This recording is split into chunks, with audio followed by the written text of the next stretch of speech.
We are going to be working around fuel here, so we want to take some basic safety precautions. Make sure you are working in a well-ventilated area, free from any source of ignition.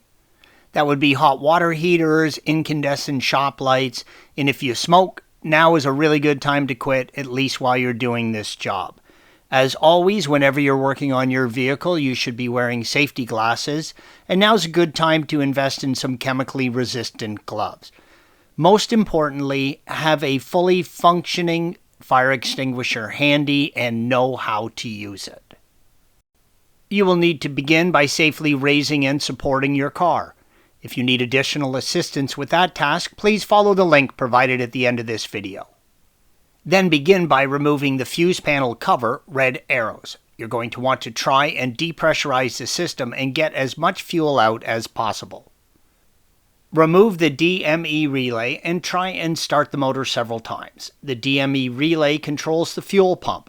With the pump not running and the engine cranking, this will help with getting some of the fuel out of the lines. This will not prevent some fuel from still spilling out, so be prepared.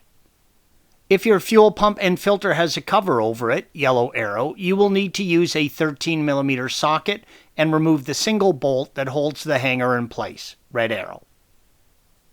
The cover is made up of two sections. Remove the two Phillips head screws, red arrows, and separate the rear section of the cover, yellow arrow.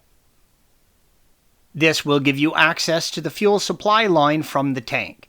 Use a set of hose clamps to clamp this line off, red arrow. You can now look above the axle and see the filter.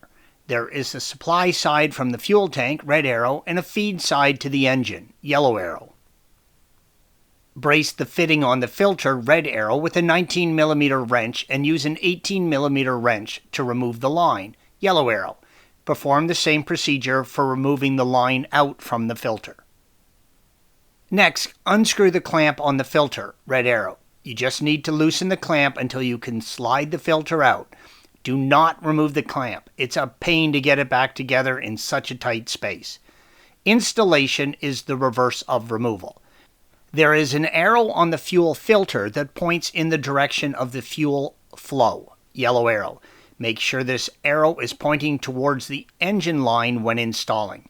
Tighten everything up, remove the clamp, install the DME relay, power up the pump, and check for leaks. Expect the vehicle to run rough for a couple of seconds while air is purged from the system. Thanks for watching. Be sure to subscribe to our channel and check out another video in this series.